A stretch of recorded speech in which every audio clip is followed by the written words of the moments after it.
тех пор так и меня зовут. Кстати, давайте немножко познакомимся. Вы откуда в основном, а? Арктическая школа? Ага. Это у нас с Татаринова, да? Ага. Моя однокурсница, да? Параллельно она училась. Она же, по-моему, историк же у нас была, да? Историк, ага. А вы какой курс?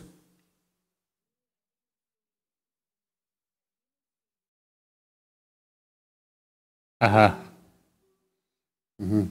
Так, а что вы знаете про Исидора Никифоровича Барахова?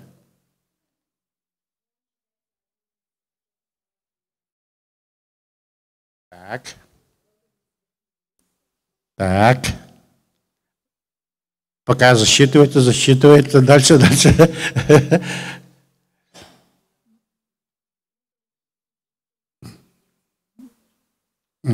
А вы сами откуда?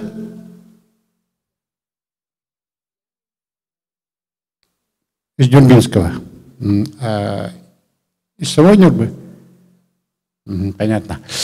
Так, ну вот, к сожалению, к нашему большому сожалению, ну, в общем, наверное, уже начнем, пока, да, люди вот подтянутся. Светлана Петровна, где у нас? Светлана Петровна? А где? Ага. Просто вот я хотел уточниться, каким временем мы располагаем, чтобы побольше ответить на вопросы. Так бывает обычно гораздо интереснее, чем просто какой-то монолог читать, да? Да. Ну, мы... В общей сложности, да? Так. Ага, так, ну ладно. А потом ответы на вопросы, да? Ну да, хорошо. Нет, ну просто у нас остальные еще есть другие люди, которые... Так, ага. Ну, в общем, кстати, вот девушка, вас как зовут? Марина, вот именно почему я спросил, потому что, к сожалению, несмотря на то, что у нас, у вас достаточно хорошее знание, поскольку, к сожалению, помимо самих жителей Верхнегородского улуса, которые с детства знают, кто такой Исидор Никифорович Барахов, большинство опрошенных мной в фокус-группах во время работы над этим романом биографическим, да, к сожалению, большинство и молодых, и старше среднего поколения, с 30, 40, 50 даже лет, кроме общеизвестных фраз о том, что Уланов отец-основатель, революционер, один из основателей государственности, который стоял у истоков государственности нашей республики. Ну, к сожалению, вот на этом знание о том, кто такой Исидор Никифорович Барахов, заканчивается. И почему, интересно, вот так получилось, я вот перед тем, как приступить к работе над этим романом, я поставил себе несколько вопросов, на которые захотел обязательно найти ответы. Среди них, почему именно вокруг Исидора Никифоровича образовалась вот такая какая-то ватная стена тишины, ватная стена, когда его имя тоже, конечно, везде произносили, на высоких собраниях, с высоких трибун, наши государственные деятели, руководители республики, первые лица республики говорили о том, что вот наши, значит, отцы-основатели государственности, Амосов, Аюнский, там еще Аржаков, другие, и через паузу, как бы через запятую, говорили Барахов, и все.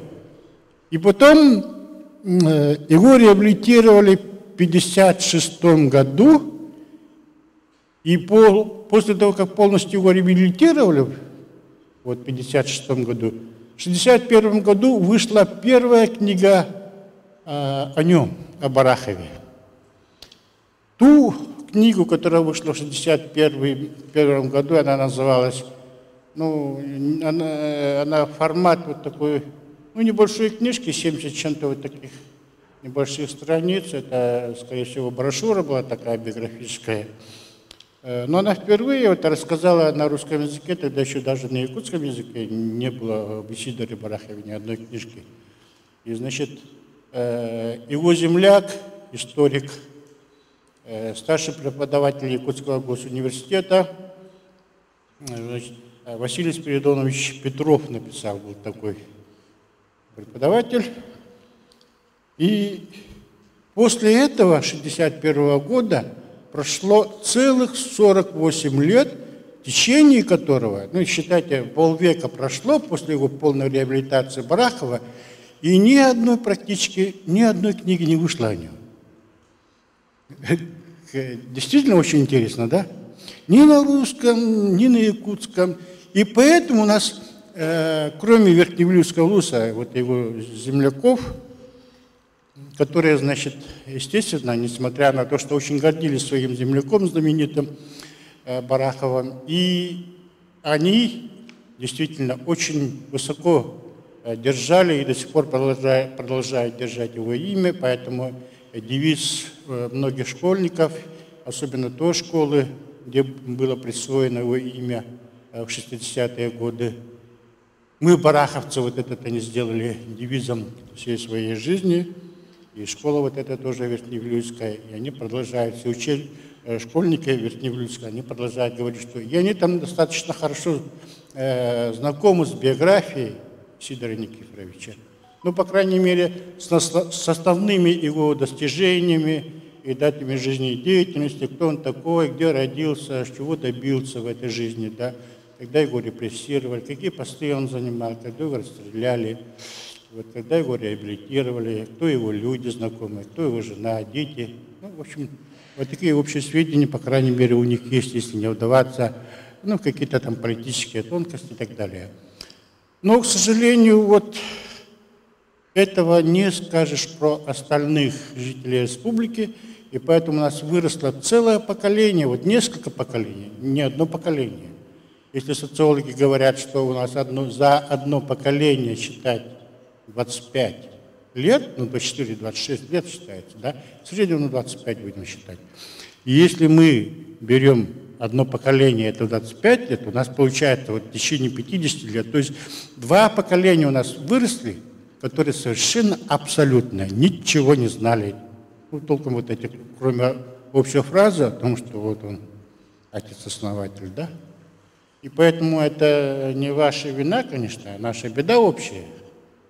Вот только к столетию Исидора Никифоровича, вот, после уже распада Союза, после того, как политические некие установки и в Москве, и в Якутске у нас поменялись, только у нас начали появляться именно к столетию и на якутском языке, и на русском языке.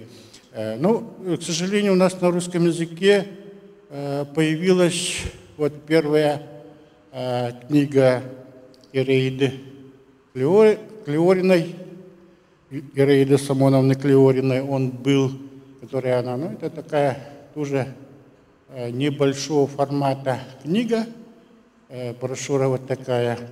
И вот она появилась, и то была кое-как утеряна, потом восстановлена с трудом. И потом Андрей Иванович Кривошапкин написал, неизвестно, Барахов. И потом наш Национальный архив республики, они вот молодцы, огромные в этом, им очень большая благодарность. Они сделали огромный, какой-то вот такой своего рода профессиональный подвиг совершили они. Они издали все, что у них практически хранилось. Это огромные двухтомники, которые сразу небольшими тиражами вот эти книги вышли. Сборник всех документов, которые у них хранились. Они обработались и преподнесли.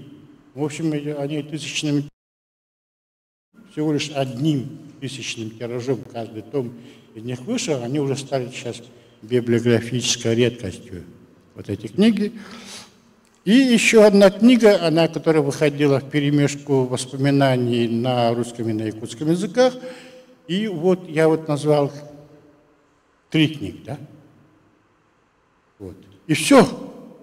И то мизерные тиражи вот этих изданий не позволяют нам говорить о том, что не то, что большинство наших жителей ознакомились с этими содержаниями этих книг, с этих брошюр, да, вообще даже не приходится об этом говорить. Поэтому я говорю, что у нас до выхода вот этой книги, вот моего биографического романа, вообще вот огромное белое пятно. И никто толком не знает. Тем более написано, ну, скажем так, не сухим вот таким языком какого-то историка или архивиста, а, ну, скажем так, писателя, который в данном случае я попытался, значит, сделать сложное более-менее доступным. То есть я, как говорил мой знакомый, мой хороший знакомый, доктор исторических наук Андриан Афанасьевич Борисов, он говорил, что я вам, говорит, самописателям, вообще творческим людям, говорит, очень завидую, потому что, говорит, вы, в отличие от историков, всегда можете формулировками следующими такими, как мне кажется, я думаю, наверное, видимо. То есть творческие люди, да, они могут пользоваться вот такими формулировками, да, когда они предполагают. А профессиональные историки, профессиональные архивисты, они изначально априори не могут употреблять такие формулировки, потому что у них должны быть четкие факты. Они каждый свою вот это тезис, свое предложение, они должны всегда подкреплять какими-то архивными документами. Ну, естественно, я тоже все-таки формат вот этого замечательной серии «Жизнь замечательных людей», да.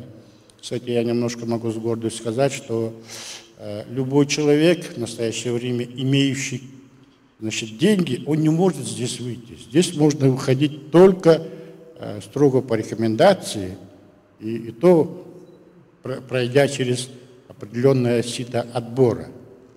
А то у нас сейчас получается, что в большинстве изданий, которые, значит, основываются и работают на коммерческой основе, если у тебя есть деньги, ты заплатил, и тебя издали, да, и ты ходишь такой гордый и говоришь, вот я писатель, у меня книга вышла, да. Ну, а тут в данном случае вот этот прием не прокатывает, то есть, поэтому есть определенные требования, которые, естественно, я, видимо, выдержал, раз у меня вот эта книга вышла, и она не просто вышла, а нормально для настоящего времени 3000-ным тиражом. Вот. Ну, я бы еще хотел много чего рассказать, но поскольку у нас есть определенные вот эти, как мне сказали, я с удовольствием вам отвечу в течение имеющегося у нас, как я понимаю, 15 минут, да? Лучше я вам отвечу на наиболее интересующие вас вопросы, потому что человек, который работал над этим биографическим романом 2,5 года, вернее, 2 года, я могу, много чего рассказывать. Бесконечно, как заведенный, включенный приемник. Да? Давайте лучше я вам отвечу на вопросы. Пожалуйста. Вопросы можно задавать, микрофон я вам передам. Пожалуйста, по ходу можно. Где было труднее всего искать источники информации?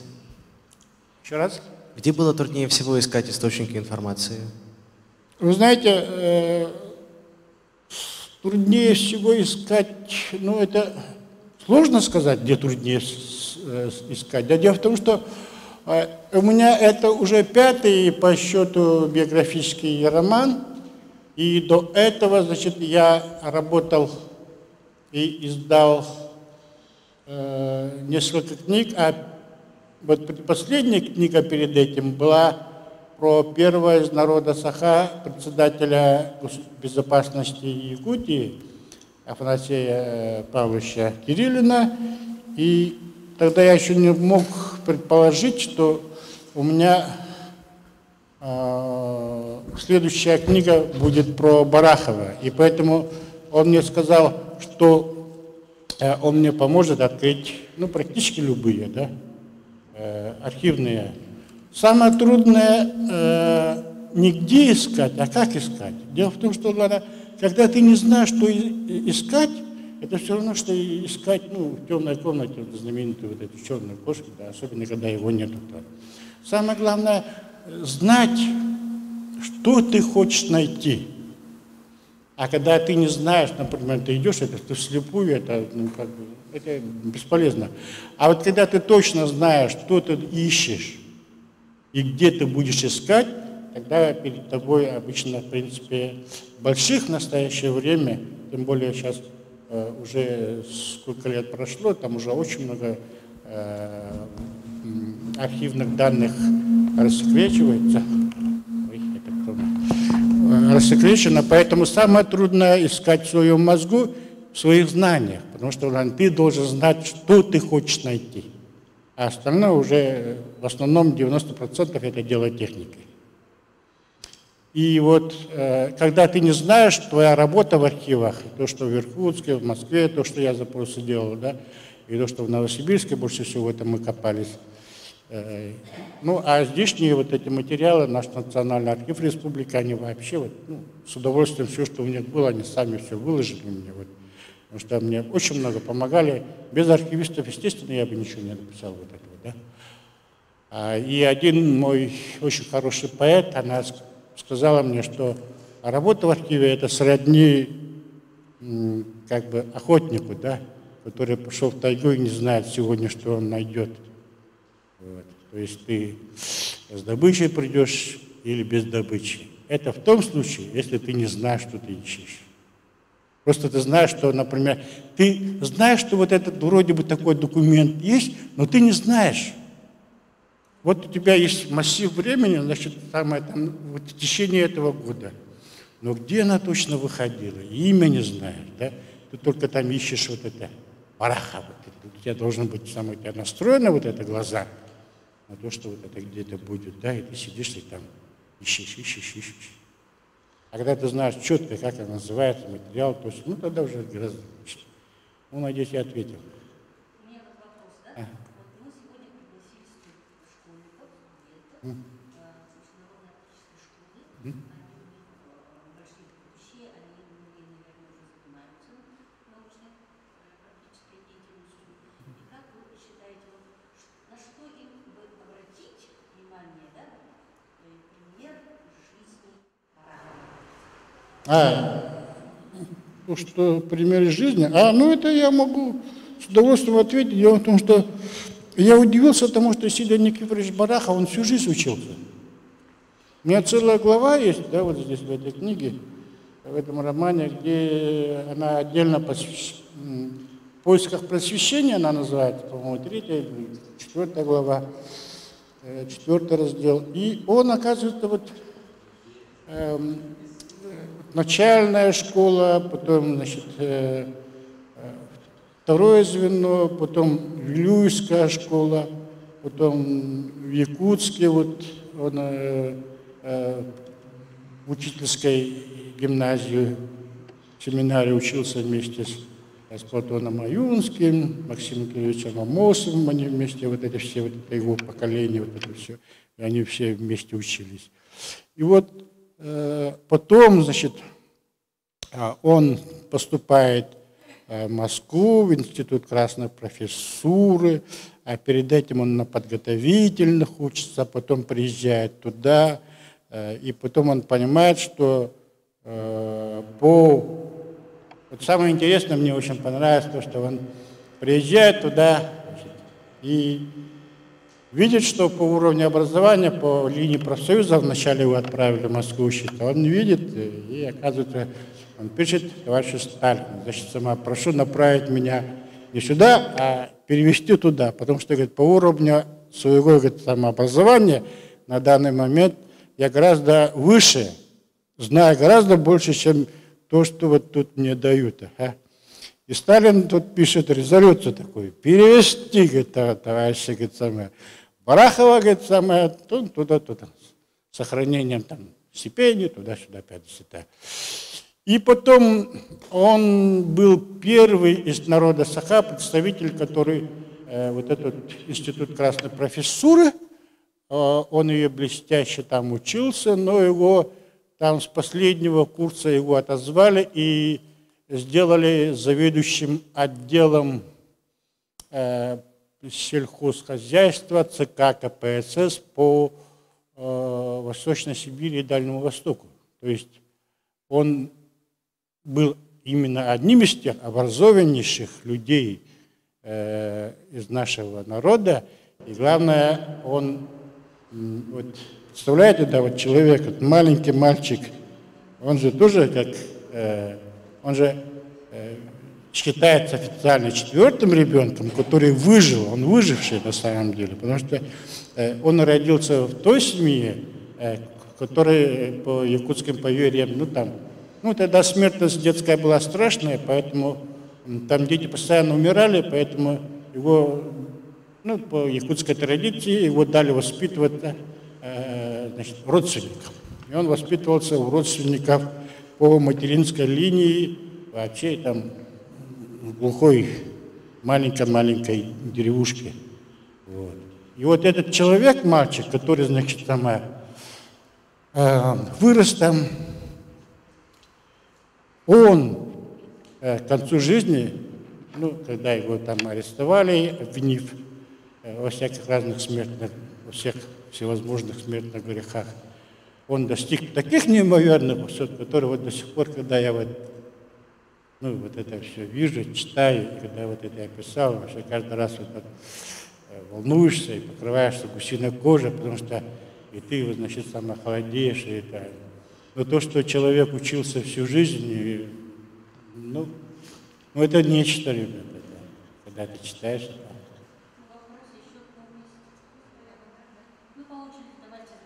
Давайте. В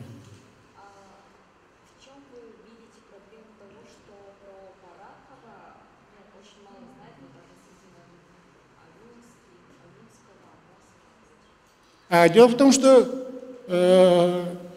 он, вы же знаете, он, когда, значит, в 22 году, с 10 на 11 марта 1922 года он совершил переворот. Так называемый дворцовый переворот, вот это выражение, которое пошло с легкой руки Максима Кирилловича Амосова.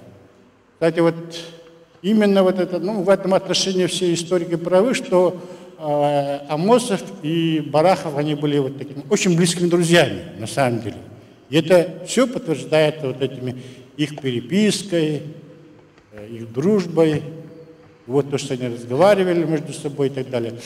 Вот это все официально подтверждается архивными документами, и это трогательно, в этом отношении здорово. Да? И когда, значит,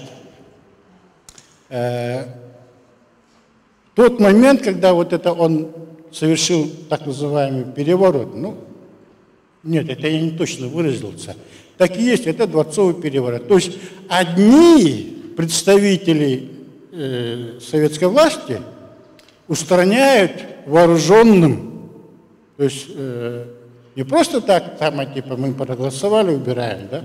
Они вырываются, значит, вот тут мы сидим, например, да, тут вырываются 5-10, значит, люди с наганами, маузерами, солдаты туда-сюда.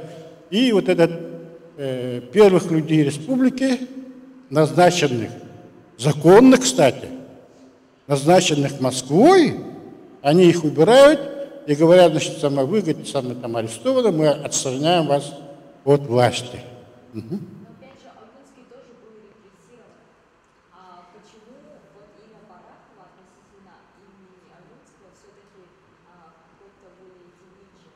Ну вот я пытаюсь объяснить его. Дело в том, что из этого триумвирата, вот, которые, значит, которых он убрал тогда, значит, мы же знаем, кто такой шпион, да? Что такое переворот, мы знаем. Это все, что касается советского времена. Ну, вот это нам идеология у нас была вот такая, существовала. И вот, то есть перевороты касаются только буржуазных государств, капиталистических стран, да? Перевороты там. Шпион это значит нехороший, а наш, значит, доблестный разведчик. Да? Ну вот это. Да? И само собой существование вот этого понятия переворот никак не могло, значит, так, ну, укладываться в голове историков нашего времени, советского времени, 60-х годах. А вот Василий Спиридонович Петров, он написал об этом, вот, в 61 году. И отстраненные люди вот этих, из этих трех триумвиратов, вот этот кровавый триумвират, который, значит, совершил страшные, они бы еще и дальше совершали бы, и не знаю, что якутского народа и вообще малочисленных народов, населяющих тогда Якутию, кто бы остался жив, трудно и страшно предположить. Вот из этих людей, Агеев, Козлов и Лебедев, только Агеев, значит, он на следующем году, то ли в 23-м, то ли в 24-м, он умер в Крыму, там у него там туберкулез был, но он болел. А остальные, вот, что Козлов, что Лебедев, они дожили практически до 70 какого-то года. И пока они были живы, они бомбили ЦК КПСС уже с подписью «Старые коммунисты», значит, они уже имели как бы на это право, и они, значит, писали письма, что вот эти ярые якутские националисты, Барахов, да, значит, они такие-сякие, значит, И по этому поводу каждый раз ЦК КПСС должен был реагировать на, тем более, письма старых большевиков. И поэтому уже наши, обжегшись на молоке, уже начали, естественно, дуть на воду, тем более каждый раз, когда каждый год тебя приезжает комиссия специально тебя проверять, неужели вот это, значит, националисты, которые до сих пор существуют, это 10-е, кто они такие? И наше вот это руководство республики, издерганное вот этими бесконечными проверками, бесконечными, значит, комиссиями всякими разными, которые созданы, вот что в университет постоянно дергали, что обком партии дергали. Естественно, они предпочитали лучше умалчивать имя, вообще фамилию. Я поэтому говорю, что они произносили его фамилию через запятую. И поэтому каждый раз, чтобы не раздражать, например, центр, в данном случае ЦК КПСС, значит, они не размахивали каждый раз имя Бараха. Поэтому там Амосов, наш бедняк, который, значит, нормально, да. Аюнский наш, тем более бедняк, молодец, поэт, общественный трибун. Вот это все нормально, да. А вот этот, значит, сын кулака, в свое время чуть ли не репрессировано, да. Вот. Ну и про отца Барахова говорю. Пожалуйста. Как вы считаете, а почему после его реабилитации о нем так мало говорили? Ну вот я пытаюсь ответить на этот вопрос, да? Так, ну теперь еще раз говорю, вот акцентированно, вот эти члены вот этого триумвирата, они были еще живы, говорю, вот это, двое. Они дожили до глубокой старости. И пока они не умерли, пока они не скончались, они продолжали писать вот эти всякие разные клязы, что в Якутии, значит, восславляют вот это националистов, вот это 10-е. Поэтому его имя, значит, постоянно, значит, руководство республики, когда их постоянно дергали, естественно, они заколебались, и поэтому лишний раз даже боялись упомянуть имя Барахова. И поэтому лучше его было умолчать, утаить. Поэтому говорили его уже не в первых рядах, а уже где-то там вообще. 50. Пожалуйста. Какова основная причина того, что подтолкнула вас на написание документальной книги? Ну это вообще очень долго, ну я постараюсь вкратце, да. Значит, 4 года назад мой учитель, доктор философских наук Виктор Ильич Михайлов, значит, позвонил мне однажды и говорит, что вот, говорит, Алексей, говорит, сама Алеша, говорит, он меня называл, говорит, вот, Алеша, говорит, я хочу, чтобы именно ты, говорит, самое написал вот роман именно для этой серии, говорит. Он уже заранее знал, мой учитель. Он сказал, что именно для этой серии, которая выходит была в Москве в издательстве «Молодая гвардия», вот эта легендарная серия «Жизнь замечательных людей». Я хочу, говорит, сама. Я вот удивился и говорю, почему именно я, говорит, спрашиваю. Естественно, для любого писателя вопрос. Почему именно я? Я даже не думал об этом. А он говорит, я, говорит, давно, говорит, слежу за тобой, он знает меня, в общем, прекрасно знает сама. И, говорит, один из немногих, который владеет, говорит, 2 языками, то есть я пишу на русском и на якутском, и, говорит, мне очень нравится твой стиль, как ты пишешь. И к тому же, говорит, ты, говорит, со студенческих лет еще обладаешь аналитическим умом, поэтому и плюс к этому ты, говорит, не верхневлюйский. То есть у тебя будет огромный плюс в том отношении, что у тебя будет более объективный взгляд на нашего земляка, чем у остальных. Вот. И, к сожалению, вот за прошлом году, когда уже, значит, я уже приступил к работе над романом, но он успел, его не стало, Михайлова, но, к сожалению, вот, так что получился это наш с учителем последний проект, и вот, так что он меня выбрал. Вот.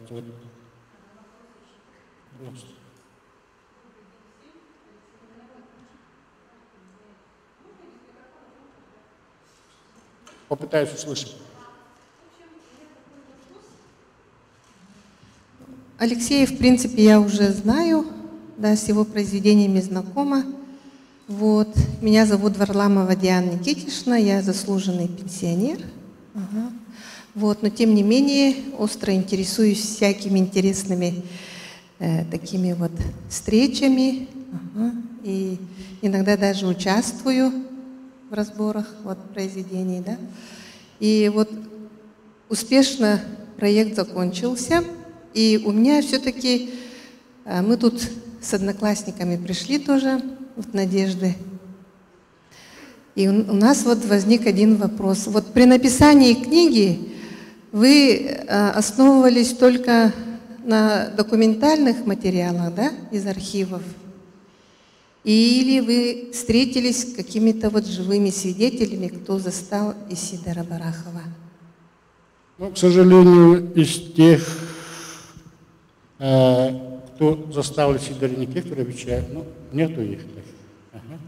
Но есть люди, которые, значит, ну вот эти люди, вот, которые вот, последние старики были, вот, которые, значит, ну, в маленьком возрасте видели его, но они буквально несколько лет назад, до того, как я еще приступил, их не стало, поэтому, вот, к сожалению, живых свидетелей, вот, которые с ним разговаривали, его видели, не осталось. Ну, вот я хочу сказать, да, Дина, вот тут, и вот продолжить ту тему, о которой я говорил, да, что все-таки я, чтобы людям было интересно, чтобы читателю было интересно читать, не просто набор каких-то архивных материалов, я придумал параллельного автора я придумал, который здесь у меня существует.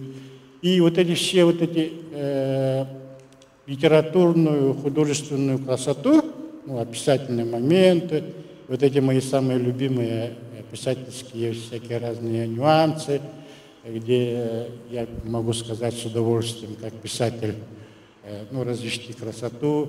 И вот я вложил в уста моего второго писателя, параллельного автора, который существует там, значит, и он уже у меня с удовольствием пользуется вот этими всеми.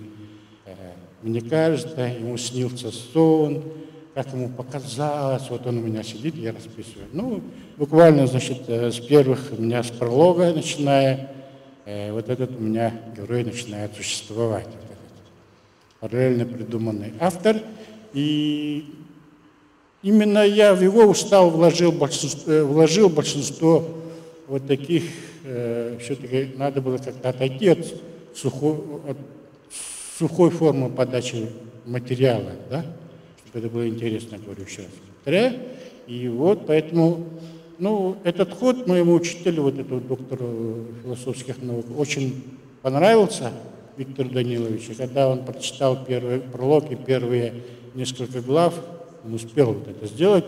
Я очень рад этому. Он пришел в полный восторг, и говорит, сама читается на одном дыхании, говорит, самое. И я потом, когда уже не стал, распечатал у себя в кабинете.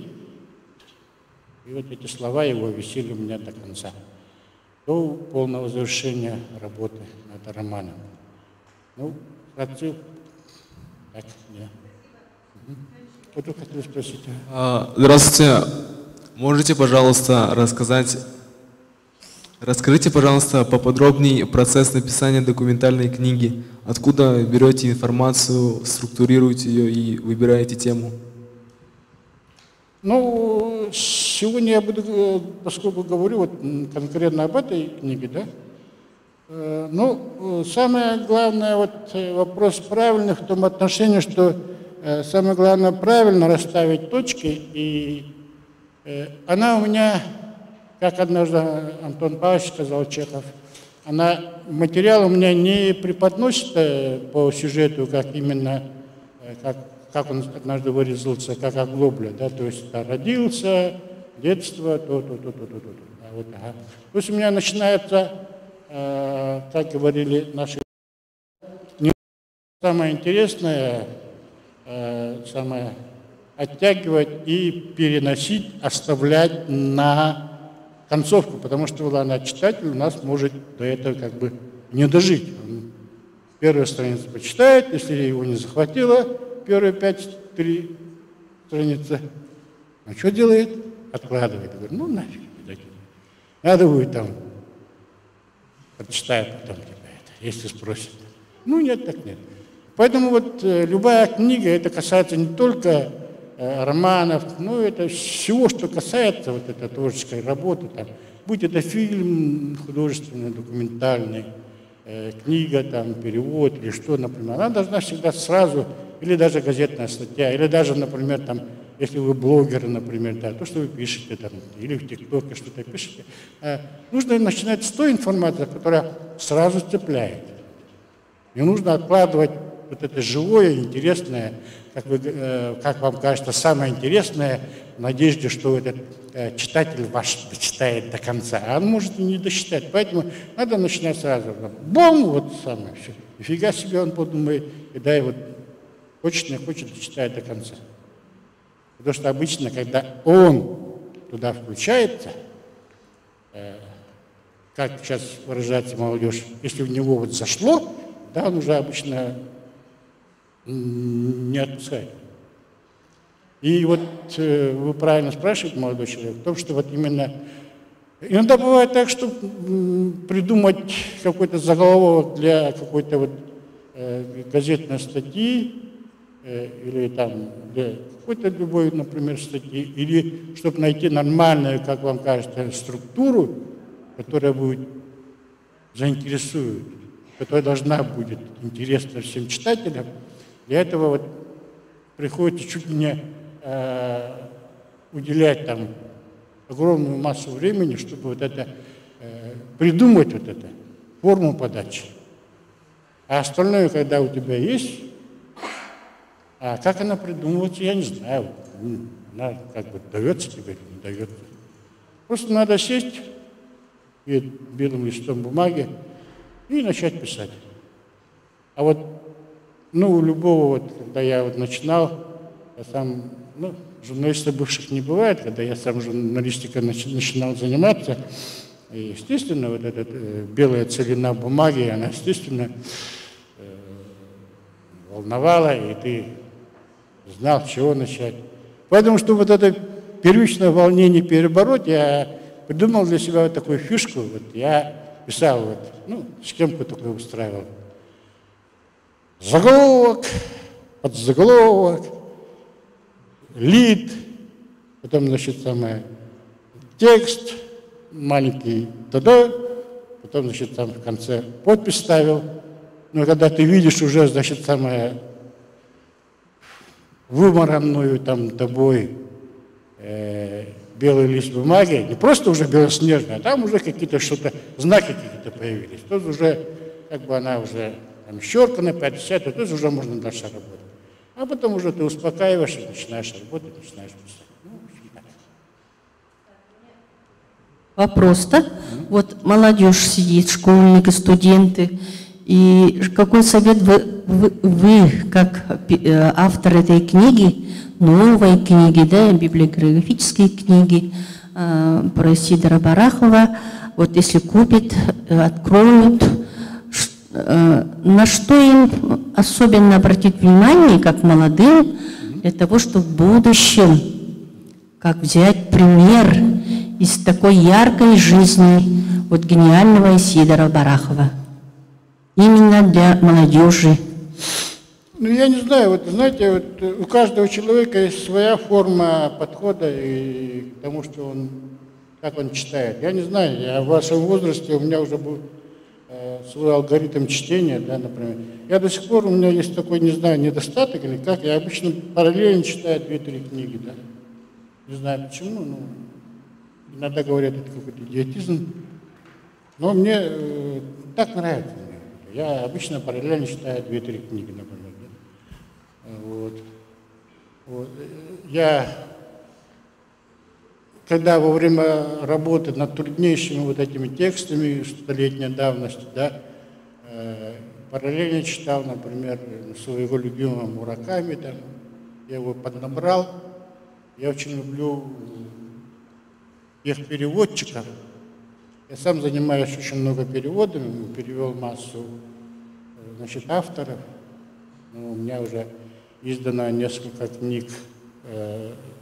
Вернее, те авторы, которых я перевел, они издали уже несколько книг в моем переводе, поэтому я очень внимательно слежу за переводами, как они делают наши переводчики. Да? И до сих пор же считается, что российская, наша русская школа. Русская, имею в виду не в зависимости от национальности, просто наша советская русская школа, российская школа перевода, она же не зря считается же одной из лучших в мире до сих пор. И как у Сергея Довлатова, помните, когда он переехал в Нью-Йорк, когда он там работал, и когда он переводил, и когда наши вот эти российско-советские, значит, переводчики переводили того же Сейлинджера и так далее, так далее, так далее. Они же все удивляются, говорят, а вот в переводе это мы гораздо лучше, чем, говорит, в оригинале. И я тут бы, знаете, что вот я вам бы посоветовал бы вот эту книгу именно начать вот с основных дат жизнедеятельности. Я вот это очень долго его готовил. И вот когда вот вы прочитаете, хотя бы, например, ознакомитесь вот с основными датами жизнедеятельности вот этого Барахова, да, тогда вы можете понять, вам это интересно или нет. И потом она у меня, вот, книга разбита на такие вот специфические вот главы, когда вы можете читать с любого места. То есть не обязательно, но надеюсь, что я попытался именно вот расположить так, чтобы было интересно. Чтобы сразу, вот, например, как я уже говорил, читатель схватил наживку, чтобы вот эта наживка не отпускала его до конца. Но вам настоятельно советую, на самом деле, чтобы у вас пробудился интерес, вот, прочитать именно даты жизни и деятельности. Внимательно изучить его. Да? Вам будет очень интересно вот это, как это было. Мне кажется, так. Но я так советую. Ну, обычно я сам, видимо, так поступаю, поэтому это вам советую. Да, конечно. Можете рассказать о нескольких ярких моментах из деятельности Сидора Барахова? Ну, я вам могу сказать, что он во-первых, да, вот, я очень много размышлял над тем, его же вот, несмотря его коллеги, вот эти партийные коллеги и вот эти революционеры, ну и все вот эти его друзья, которые большинство гораздо старше были его, но его называли дедом, называли, да. Потому что он, хотя и был моложе их, но по отношению к жизни, осмысленности, по философскому взгляду. Потому что этот был очень интересный момент. Я же вам сказал, что его, вот согласно якутской вот этой, ну, когда в одной семье дети рождаются, начинают умирать. И чтобы, например, выжил, я же говорю, что не случайно говорю про него, что он выживший, да? И есть такое якутское понятие «оготурбатела». Вот. То есть это семья, где дети не выживают. Ну, такой перевод. И вот, значит, его, значит, темной ночью, там, 50, значит, через хотон, левое заднее, значит, самое окошко вынесли, там уже стояли вот эти лошади, где с привязанными, значит, самое густой разлапистой елью, чтобы она следы за собой, ну, привязанная к саням хозяйским, да. И они его, значит, темной ночью умчались. Вот. Как только ребенок родился. Ну, уже на второй день, наверное. И вот, и он практически до 6-7 лет воспитывался в той семье, в которой он думал, что он вот до 7 лет, представляете, он до 6-7 лет он думал, что вот это его родные мама и отец. И тут он в 7 лет, когда отец его решил, что он достаточно воспитался уже, что больше ему уже ничего не грозит, вот это Аббаса, который пожирает детей, больше ему уже не страшен, его забирают обратно. Представляете, какой психологический он шок испытывает, да? Его, оказывается, родные там родители, мама и отец живы, а отец не просто там жив, там, он еще довольно-таки состоятельный там, человек, он там наследный там райончик, он таки богатый человек по своим меркам, да. И вот это первый вот такой удар, вот такой, ну, психологический для ребенка. Почему тогда они меня в свое время там отдали? Ну, когда он вырос, наверное, конечно, не наверное, он, конечно, вот это уже свыкся с этой мыслью, но а потом его вот раздел между отцом и сыном, он проходил гораздо глубиннее. Вот это было первое, вот это какое-то вот такое непонимание. Сначала детское было, а потом уже, когда он стал, значит, получать вот эти знания, и когда он, значит, посещал кружки вот этих всех наших Ярославского и так далее, да, значит, уже вот раздел прошел значит, кулак, его раскулачивали отца, Никифора Барахова, его отца. И вот уже тогда тоже начинался вот этот уже раскол, раздел с отцом и сыном, да, вот это расстояние начиналось. И чтобы уйти от этой зависимости, он изучал у знаменитого купца второй гильдии Вилюйского, он у него в лавке работал. И то, что вот остальные учили, остальные наши, вот, ну, я имею в виду там и Аюнского, и Амосова, и других наших революционеров, которые учили, значит, вот эти теорию Маркса теоретически учили, лишь в семинарии учительской и так далее, да, он проходил, начиная, значит, с 13 лет, мальчиком в лавке. И он там, вот эту всю теорию Карла Маркса, да, деньги, товар, деньги, да, он проходил на практике, потому что он там торговал, считал, и 5-10 вот это.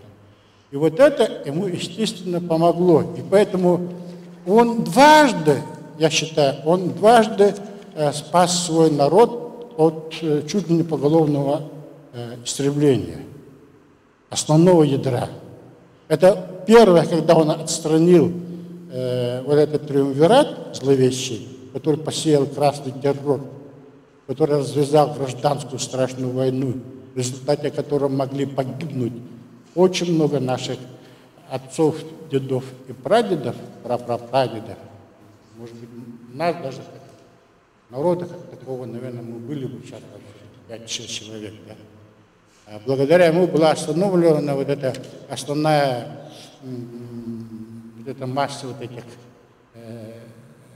междоусобных войн, гражданской войны, когда она пошла на спад, когда вот это было объявлено о том, что идет независимость от того, идет перемирие, что никто никого не стреляет. Все, вот это раз. А во-вторых, он, как первый председатель правительства, он человек, он экономист, он был блестящим экономистом, он был первым экономистом нашей республики тех лет. До сих пор его экономические работы, несмотря на то, что он тогда еще был совсем молод, они до сих пор актуальны и по сей день. И идеи строительства железной дороги, и то, что он отстоял границы нашей республики. Но вот что касается второго случая, когда он спас наш народ от голодной смерти, когда он полностью защитил первый пятилетний план, он лично один, чуть ли не один составил, потому что у него тогда под рукой не было такого уровня помощников, которые в нашей молодой республике, мы говорим, там, государственность мы взяли 50, а где чиновники? Чиновника-то нету. Чиновник имеется в виду в данном случае с положительным знаком, я говорю, которые могут нормально сложить дважды два. И они будут знать, что это 4, а не 5, а не 3. Вот таких грамотных, нормальных людей, которые умели считать, нас практически не было. О чем говорить, когда, значит, с 17 году грамотность народа Саха, коренного жителей, они составляли 0,7%. Вот это грамотность была якутов. Представляете? О чем говорить-то тогда? Поэтому он, как один из самых грамотных, и, главное, грамотных экономических людей, он сверстал первый пятилетний бюджетный план республики. И он с этим поехал в Москву. И этот план он защитил. И полностью, несмотря на то, что там случилось в 22-23 годах страшный голод на Поволжье, когда там по 15, по 8, по 12 миллионов людей умерло от голода, просто пухли люди от голода, умерли, да.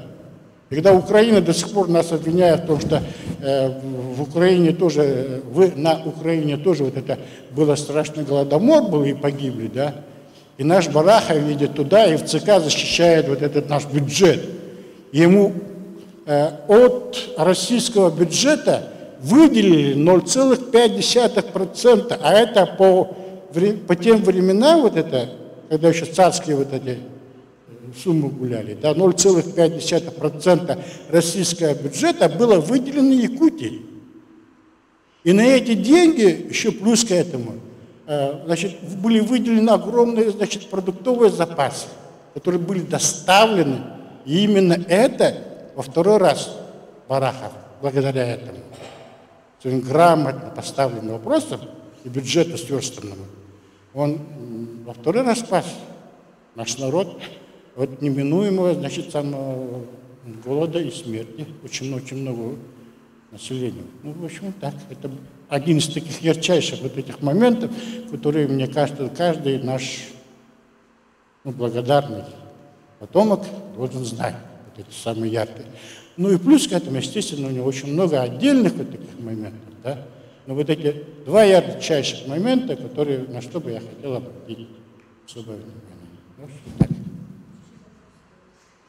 Алексей Алексеевич, поздравляю вас, и Надежда, поздравляю вас с окончанием такой большой работы, с изданием хорошей книги.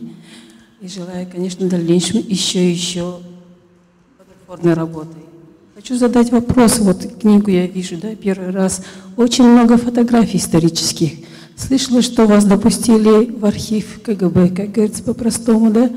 И вы смотрели там в архиве только жизнь Исидора Барахова или могли еще других соратников, вот Максима Кировича, Амосова, документы видеть или только его документы видели? Смотрите, очень много интересных, красивых фотографий внутри книги. Если вы купите, посмотрите их. И тут очень много фотографий исторических соратников его. Здесь много фотографий. И это взяли все фотографии в истории его жизни или у других? Спасибо. Нет, дело в том, что это большинство было, значит, опубликовано в знаменитом, значит, фотоальбоме под руководством Арсения Сергеевича Николаева, которое вышло к 115-летию Исидора Николаевича Барахова. И это тоже, кстати, уникальная книга. Но дело в том, что вот именно в этом фотоальбоме опубликовано большинство сохранившихся его фотографий. Но Эрлихман, значит, это редактор «Молодой гвардии», который с начала и до конца работал со мной вот, как редактор моего романа, значит, он, ну, немножко, вот, конечно, не то что похвастаться, с гордостью могу сказать, что он внес тут, ну, скажем, 2 исправления и все. Вот, представляете, да, например, там якутский автор написал для него, да, вот это. А он сам переводчик, у него 3 книги, он с английского на русский язык переводит, он давным-давно работает в издательстве «Молодая гвардия», и вот он редактор, и говорит, что, говорит, такого, говорит, качественного текста, говорит, я никогда, говорит, еще, говорит, не получал, говорит, в Якутии вот это. Ну вот, если вот так. А вот что касается архивов КГБ, сейчас, секундочку, я быстренько отвечу. Ага. Что касается архивов КГБ, то у нас, к сожалению, пока не открыты то, что вот его когда перевели, значит, его с последнего курса вот, университета Красной Профессуры, да, с экономического. И вот когда его перевели туда, его московский период с 31 до, значит, 15 сентября, дата его расстрела, 1937 года, да? Угу. И вот там абсолютно белое пятно. И там ни одной фотографии. Одна совершенно случайная фотография с Максимом Кировичем Амосовым, когда они отдыхали семьями на берегу какой-то подмосковной речки. Все. И все. Больше никаких фотографий того периода. Вот это огромное белое пятно, которое, я не знаю, когда они будут рассекречены. А так вот эти фотографии все они в общем пользовании вот той знаменитой, в знаменитом фотоальбоме есть. Все. У меня вот вопрос, да? Вот первый вопрос, вот территориальный вопрос, который стоял остро. И вместе с руководителями молодой республики Исидор Барахов отстаивали, да, территориальные споры, да, территориальный вопрос. Каково ваше, как отразилась эта тема, этот сложный вопрос в вашей книге? Это один вопрос. И второй, каким был Исидор Барахов как человек, как муж, как личность, ну, самое главное? Ну, я начну со второй части, да? Но думаю, это людям будет интересно. Дело в том, что вот они познакомились со своей будущей женой Александрой Бараховой в Москве, когда он учился. Ага. И так получилось, что она была замужем, значит, за тоже якутом, который там тоже учился в свое время. Но потом у нее, значит, от первого мужа двое детей, значит, второй сын дожил до достаточно, ну, преклонного возраста, а первый сын, к сожалению, за 2 месяца до окончания Великой Отечественной войны пал смертью храбрых на территории Германии. Это первый сын Александра Барахова. И вот они очень, достаточно во взрослом возрасте они поженились, и это был осознанный их выбор. И они очень как-то сразу понравились друг другу. И она была самая счастливая, вот она позже в своих воспоминаниях писала, когда говорит, как может быть человек, я была так счастлива, как может быть счастлив человек, любящий и любимая. Вот. Она так писала в своих воспоминаниях. И позже она всегда приезжала, и потом, когда уже была замужем, она уже приезжала в конце 20-х годов, и она здесь, в городе Якутске, возглавляла женский отдел, там, здесь, скажем, в мэрии, да, по тем временам в горкоме, да, в мэрии вот она работала. И это тоже отдельный вот момент, там очень много таких интересных, но, к сожалению, вот она очень скромно писала об этом, и он тоже не любил распространяться на эту тему, да. А вот что касается первого вопроса, насчет чего было? Да, насчет территориального вопроса, но я себе позволил не вдаваться слишком уж скрупулезно на эту тему, потому что там общие вопросы, которые они вместе поднимали с Максимом Кировичем Аммосовым, и они были достаточно подробно рассмотрены в книге Олега Сидорова о Максиме Аммосове, поэтому я там вскользь обозначил, а то у меня бы вот этот был бы не такой, а там в 2 раза, наверное, толще был, если бы я по каждому вопросу там начал писать. Поэтому я, как автор, взял на себя смелость поставить точку, потому что когда ты начинаешь писать, когда ты понимаешь, что ты владеешь огромным массивом данных, самое главное вовремя уметь себя остановить, поставить точку. Вот таких. Пожалуйста, еще. Скажите, пожалуйста, а вы планируете перевести книгу на якутский язык? Я не знаю, там у меня такого заказа еще не было, но я хочу, знаете, что у меня есть план, я хочу издать ее именно, чтобы это было понятно. Я не собираюсь ее переводить, но я хотел бы сделать ее,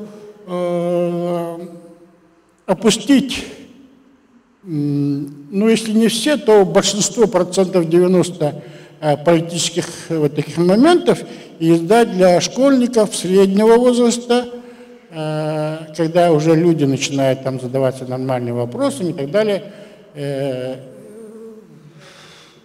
отдельно вот такую, скажем так, брошюрку, который бы мог бы быть доступным читателю, школьникам среднего возраста всей республики, вне зависимости от национальности. Читает, не читает, читает, не читает на якутском, да, чтобы он, главное, мог читать на русском, и чтобы эти, например, там 32 страницы, вот вы же здесь задавали тут вопросы про, где он учился, как учился, да, вот это, да, например. Хотя бы, например, вот эти перечислить те моменты, где он учился, когда учился, как учился, значит, что он любил, какие предметы любил, да, вот. Те, там, учебное заведение, где он учился. Вот это, что его пример, то, что я уже говорил, что мальчик из вот этой глухой таежной деревеньки, да, маленькой, где там 30 человек было, не было, я не знаю, там 50 было, наверное. И он достиг вот таких высот. Это, скорее всего, я вот уже в Вертивлюйским товарищам, значит, предложил руководству. Если они закажут, я бы с удовольствием бы это сделал. Вот так. Так, еще?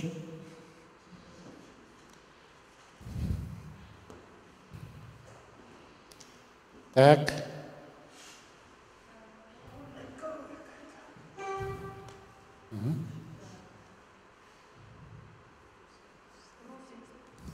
Слово Архипов Иван Деневич, составитель фотоальбома про Исидора Барахова. Он просит у вас дать ему слово. Ну, минут на 3. Времени у нас очень мало. Угу. Да, это не у меня надо просить, конечно, я с удовольствием. Он просит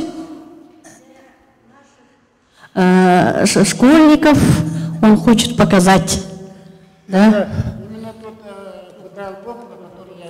50 лет назад где-то я начал охранять памятник истории культуры. В 1976 году издано постановление Совета министров СССР, и мы утвердили список 500 памятников. Сейчас работает департамент по охране культурного наследия под руководством моего племянника Макарова. Под руководством Макарова. Вот в 2009 году мы издали вот такой фотоальбом. Это уже прошло 13 лет. Я один из составителей и 2 составителя из Центрального государственного архива. Альбом издан тиражом 2000 экземпляров. Тогда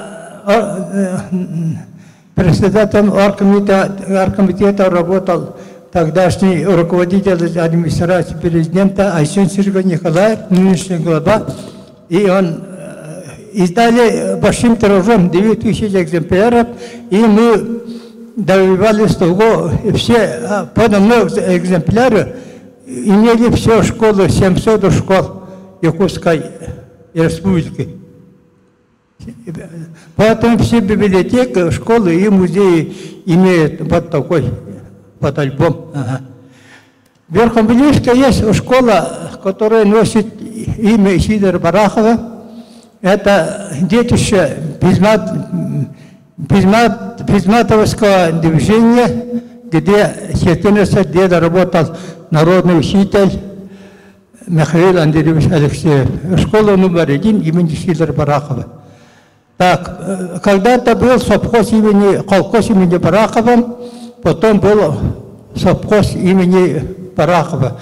Я намерен, как историк, до ИСЭКа, значит, до лета этого года, издать фотоальбом имени Исидора Никифоровича Барахова. Школа, колхоз, совхоз. Ага. Вопросы есть у вас? Это старый город, это мое детище. Хотя не так построен. Старый город, это моя идея, мое детище. Ага. И мы в 70-80-х годах работали очень хорошо. Очень грамотно и хорошо проводили и все юбилеи, и все даты победы в Великой Отечественной войне. Тогда еще были живы все ветераны труда, ветераны войны, народные писатели, художники, герои труда. И я намерен создать ассоциацию, уже создаю ассоциацию сохранения памяти истории и культуры Якутии, где будем мы заниматься могилами наших писателей, художников, архитекторов, героев соцтруда и героев Советского Союза. Будем работать. Я вам пожелаю, чтобы вы живо интересовались историей своего края, историей России и вообще всемирной историей. Советской власти уже нету, больше 30 лет, вам по 15 лет, по 20 лет, вы не знаете, что такое Советский Союз, что советская власть. Я советский человек, с развалом Советского Союза была Чеченская война. Это, вы знаете из истории, война с Чечней. Сейчас идет война с Украиной. Хохоловская война. Это наш позор, конечно. Ну все, спасибо. Ага. Завтра, послезавтра, как будет? Никто не знает. Ага. Но говорят, мы победим. Ага. Ага. Ну, спасибо, у нас регламент. Угу. Ага. Вот. Есть у кого еще вопросы? Нет, да? Ну, насчет территориального, который прерван был. Чуть-чуть и... Давай, ага. Нет, ну я же сказал, что вот это, там большинство, чтобы там они вместе работали в этом отношении и с Иваном Андреевичем Новгородовым, и особенно с Максимом Кировичем Амосовым, естественно. И поэтому Олег Гаврилович Сидоров в своей книге, которая тоже вышла в этой серии, он достаточно подробно описал вот эти моменты, поэтому я не стал повторяться, чтобы лишнее вот это место не занимать там. А слишком уж такую объемную книгу я просто не хотел. Поэтому там опустил этот момент просто. Пунктиром обозначил, что было, работал и все. Спасибо. Линда. Имени исторического парка разрешите вручить благодарственное письмо Алексею Алексеевичу за встречу, за то, что согласился к нам прийти и выступить для молодежи.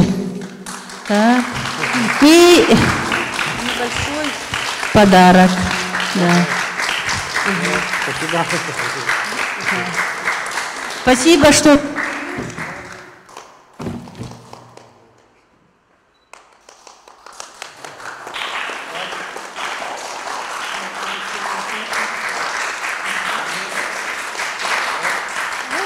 Можем подойти для общего фотографирования. Это исторический момент. И так как время у нас дороже сейчас денег, пожалуйста, ловите момент, пока с вами автор. Когда еще будет такой момент?